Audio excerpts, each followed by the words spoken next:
This is me last August. My name's Satnam Rana, and for 19 years I've been working in journalism. Usually I'm reporting on the news, but that day I became part of it. A few hours earlier I had found a small pea-sized lump in my right breast after checking myself. It was invasive breast cancer. Breast cancer is the most common cancer in the UK. One person is diagnosed every 10 minutes, and 1 in 8 women will develop breast cancer in their lifetime. When I've just woken up thinking, it's happening and how come it's happening to me? I'm not special. Many women go through what I did, but my job gave me a unique opportunity to raise awareness and possibly save lives by sharing my cancer journey. It does feel as if somebody's punched me in my chest. The emotional impact was just as huge for my family. World just froze because you do fear the worst. But with help and support, I began to move on. You find you talk to people who haven't been through it and it's, oh, you're finished now, you're fine. Whereas actually, you're not. It's rubbish. It's absolutely rubbish.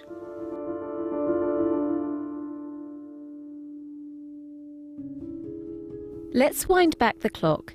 This was me on the 4th of September last year, after I was told the lump I'd found was cancerous. Ridiculous, it's 2:30 in the morning. But I've been doing this ever since all of this started. Just those really quiet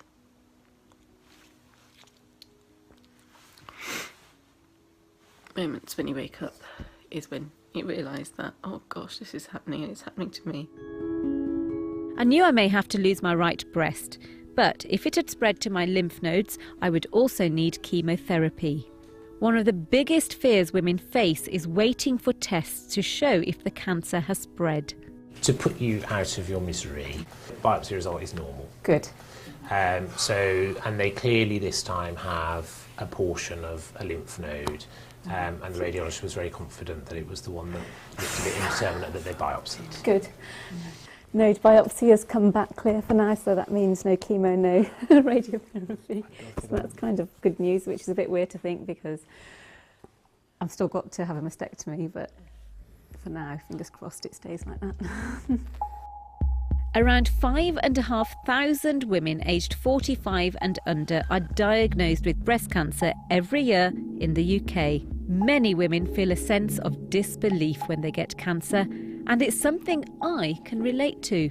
I was only 40. It just felt too young.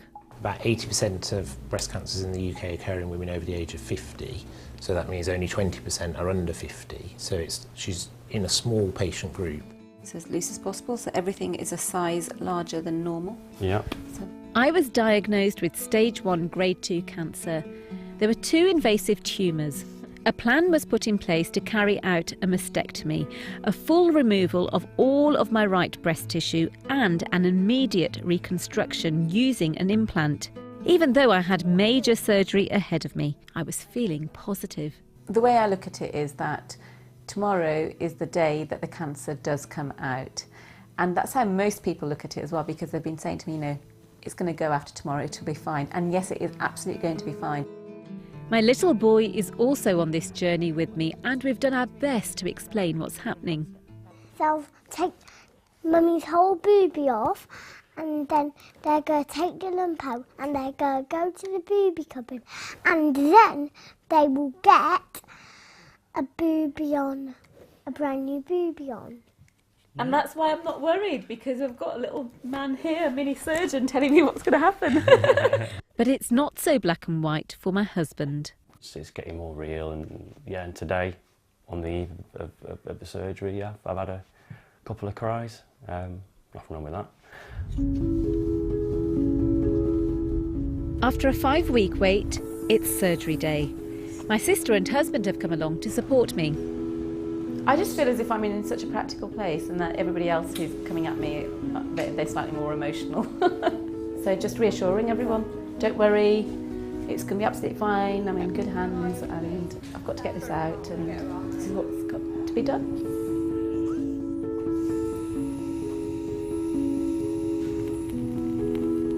You you are letting that one person slip away from you to go and do something that is one of the most significant things that they're going to go for in their life.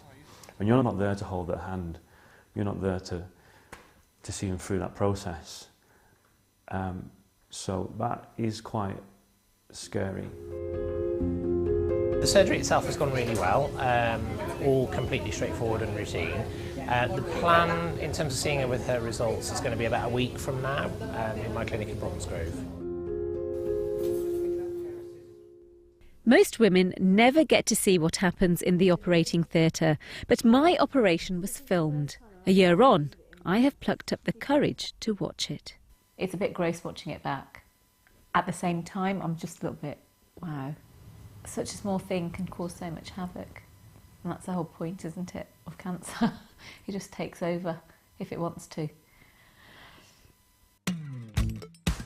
2 days before the operation, I had started a social media campaign called #CheckThemOut to encourage women to check their breasts.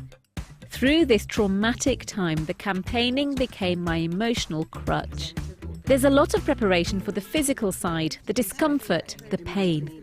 But no one prepared me for the mental upheaval. The NHS are pretty good, you know, they'll get you through your treatment, they'll do your biopsies, you'll have your appointments for your surgery and whatnot, but whilst you're going through all of that, it's almost like the emotional aspect of you has been put on the shelf and it's left there waiting for you to get through to the end, and then somehow you've got to crowbar it back in, and it's not always that easy. That emotional baggage was about to hit me. 3 months after starting the Check Them Out campaign, I checked out of social media. Across the country, various charities have centres to help women with cancer, but very few specialise in breast cancer. So not everyone gets the chance to go somewhere like this in Solihull. In fact, this centre opened only in October, just as I had my operation. Do you remember that first time I came here? You looked very glamorous and well put together, and then as soon as we got into that room upstairs and closed the door, you dissolved, basically. You know, you were busy trying to make sure your husband was okay and that, you know, little one was okay, but inside all you wanted to do was sit and cry. Isolation, anxiety, fear, anger, shock and sadness are all common reactions for women who get breast cancer. I needed a way out. 6 months later, it felt like I turned a corner when I met other women on this nutrition and fitness course at Worcester University.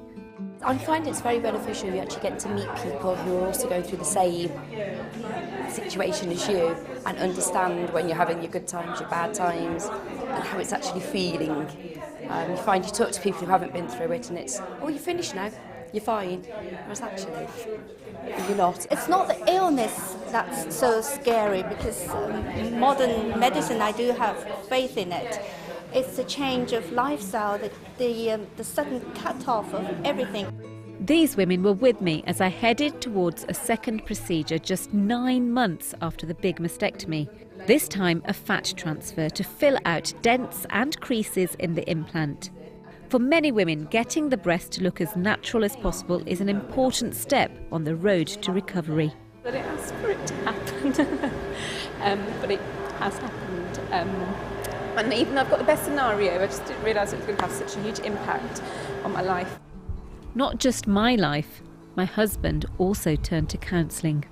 Don't think that you're getting through it easily if you're not experiencing stress and anxiety, because it might come and bite you on the backside. So start dealing with it straight away. This is me now with my family. The joy is back in my life. Thankfully, my breast cancer was caught early. I hope sharing my journey may just encourage other women to check themselves out, because it's so crucial this disease is detected as early as possible.